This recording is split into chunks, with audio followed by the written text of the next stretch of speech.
Exponential function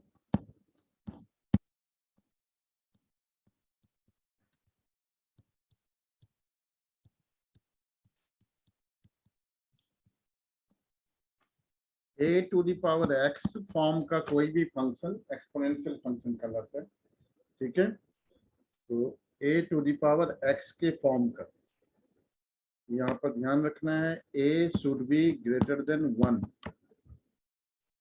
ठीक, और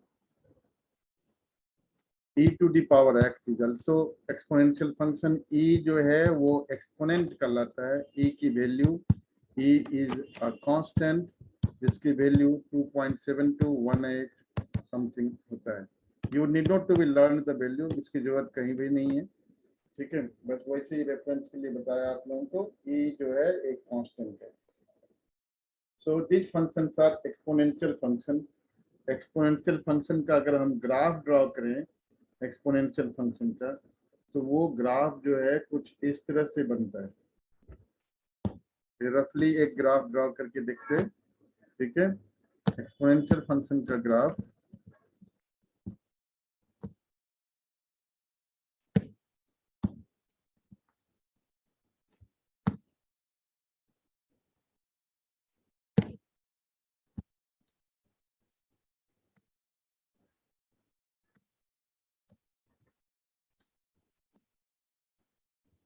ये ऑरिजिन ले लो।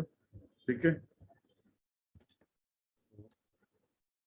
अगर हम ए टू दी पावर ए जो है वो that is greater than 1, A is greater than 1।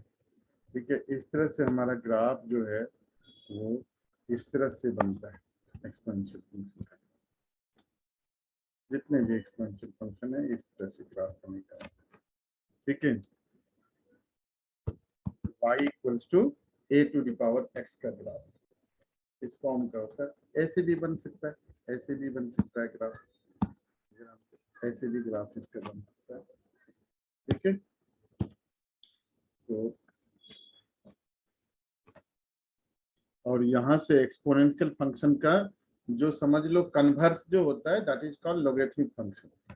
तो अगर आपका a to the power x अगर मान लो b है, तो we can write x equals to log of b base a। ठीक है, लॉगरिथमिक फंक्शन b जो है वो ग्रेटर देन 0 है और a जो है greater than 1 and 0 less than a less than 1। ये दोनों होते हैं, ध्यान रखना। a greater than 1 and 0 less than a less than 1। 1 पर नहीं है, ध्यान रखना, a की वैल्यू 1 नहीं है इधर। ठीक है, इस तरह से। तो एक्सपोनेंशियल फंक्शन जब दूसरी तरफ जाता है तो वो लॉगरिथमिक फॉर्म में जाता है, और लॉग अगर दूसरी तरफ ट्रांसपोज होता है तो वो एक्सपोनेंशियल की फॉर्म में ट्रांसपोज होता है। इसका मतलब ये हुआ कि log of b function base a अगर x है तो हम b को क्या लिखेंगे, ये जो बेस है इसका पावर हो जाता है। ठीक है, अब ये अगर हमने मान लो लॉग, ये हम लेते हैं 2 और इधर आपका सपोज y है और ये x है, तो y की वैल्यू क्या हो जाएगा, ये मान लो 8 है। ठीक है, तो y की वैल्यू क्या हो जाएगा, 2 टू द पावर 8 हो जाएगा। लॉगरिथमिक फंक्शन को का डिफिनीशन समझने के लिए एक छोटा सा एग्जांपल दूंगा, समझ में आएगा अच्छे से।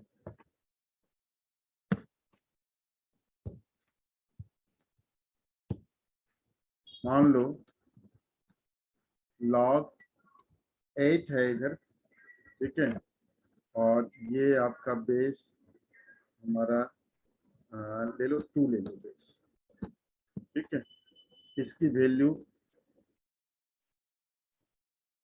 हमारा x है।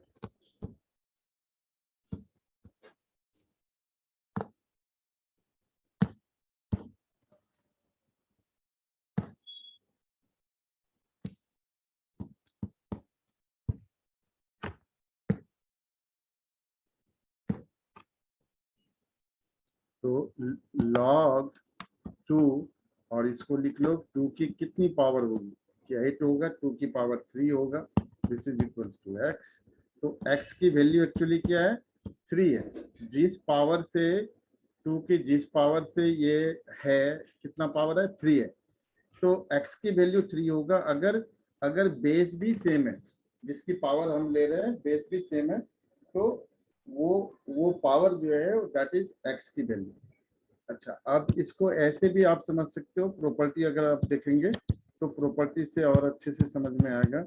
लॉग a की पावर अगर m है तो this can be written as m log a। देखिए पावर आपका पीछे आके लगता है, जहां पर बेस नहीं मेंशन है, जैसे यहाँ पे log x लिख रहे हैं, बेस नहीं दिया हुआ है, दैट मीन्स बेस क्या है यहाँ पर e है, and this is also called natural log. ठीक है, नेचुरल लॉग कर लेते हैं। log of xy can be written as log of x plus log of y। log of x upon y can be written as log of x minus log of y। जहां पर base नहीं mention है that means base क्या है e है, और इसको हम नेचुरल लॉग भी कहते हैं। तो आपके जो सिलेबस में जो आपके एनसीईआरटी बुक में जितने भी क्वेश्चन हैं वहां पर ऑलमोस्ट सारे क्वेश्चन एक एग्जांपल को छोड़कर वहां पर बेस नहीं लिखा हुआ है, तो वहां पर बेस क्या है आपका ई है।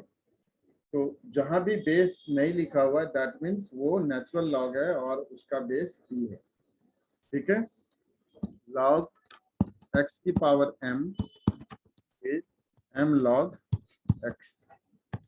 बेसिक प्रॉपर्टी ये है, एक एक्स्ट्रा प्रॉपर्टी बता रहा हूँ जो सिर्फ एक एग्जांपल में आपको एनसीईआरटी में यूज होगा, बाकी यूज तो नहीं होगा। उसको कहते हैं बेस चेंज फॉर्मूला।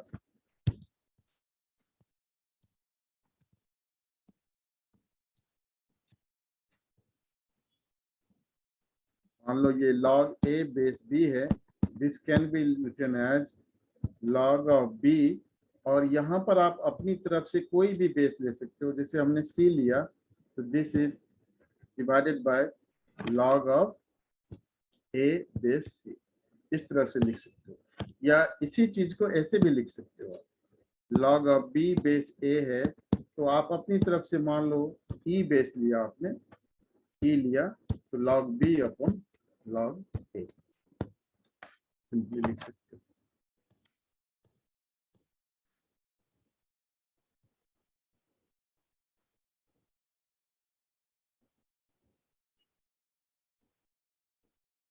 एक्सरसाइज 5.4।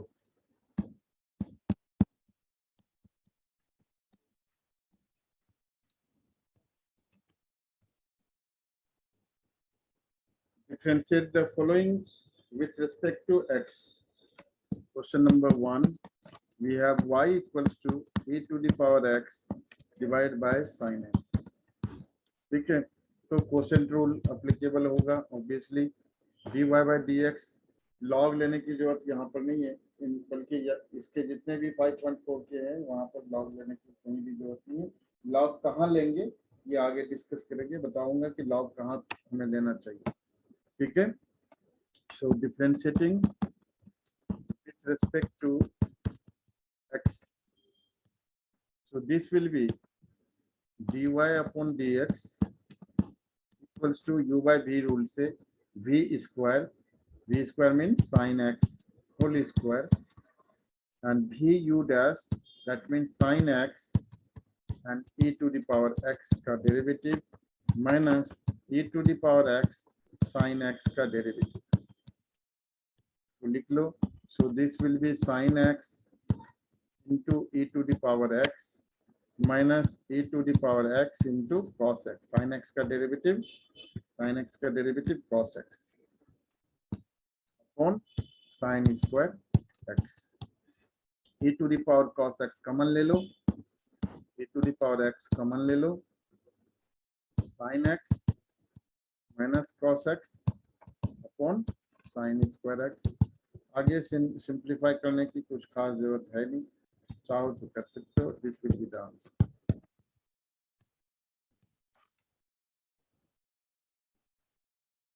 ठीक है यहाँ तक? जी सर। क्वेश्चन नंबर 5 बता रहा हूँ। log cos e to the power x y equals to, so dy by dx equals to log x का डेरिवेटिव होता है 1 अपॉन x। ठीक है, तो यहाँ पर 1 अपॉन x की जगह हमारा क्या है, cos e to the power x है, तो cos e to the power x लिख लिया।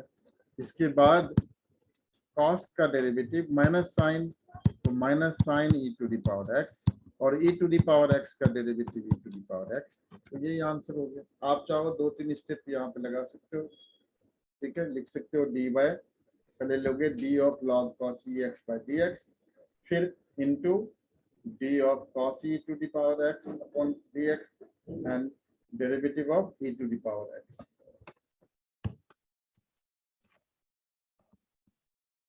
minus e to the power x sin e to the power x upon cos e to the power x, cos e to the power x। तो ये आपका क्या हो जाएगा, minus e to the power x sin upon cos tan e to the power x। So this will be answer. Now coming to question number 6. We have y equals to e to the power x plus e to the power x square plus so on to plus e to the power x की power 5।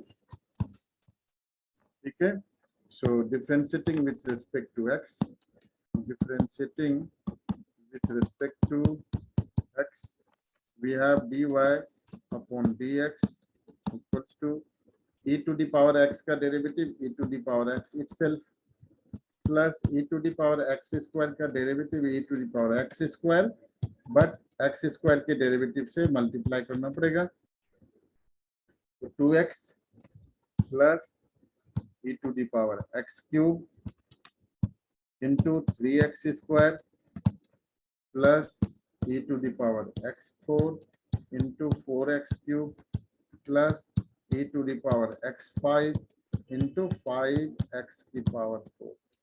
ये आपका, इसको simplify करके लिख लो, that will be the answer. We have e to the power x plus 2x e to the power x square plus 3x square e to the power x cube plus 4x cube e to the power x4 plus 5x4 e to the power x की power 5। This will be the answer.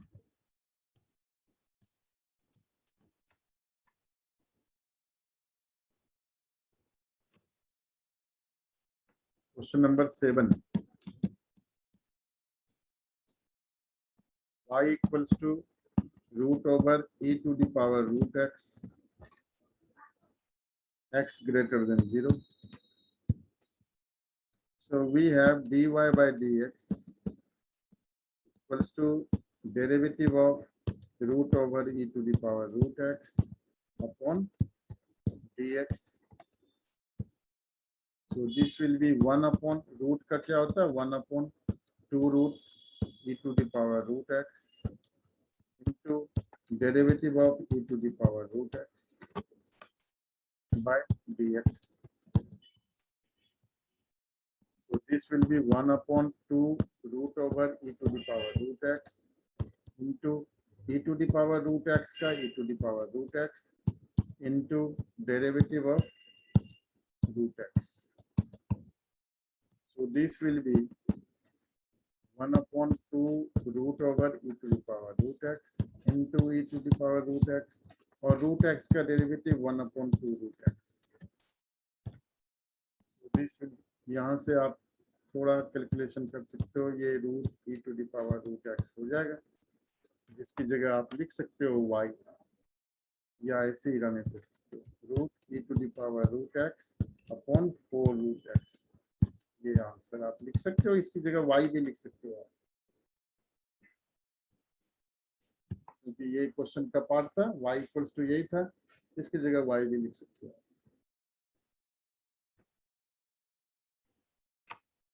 Question number 8 बता रहा हूँ,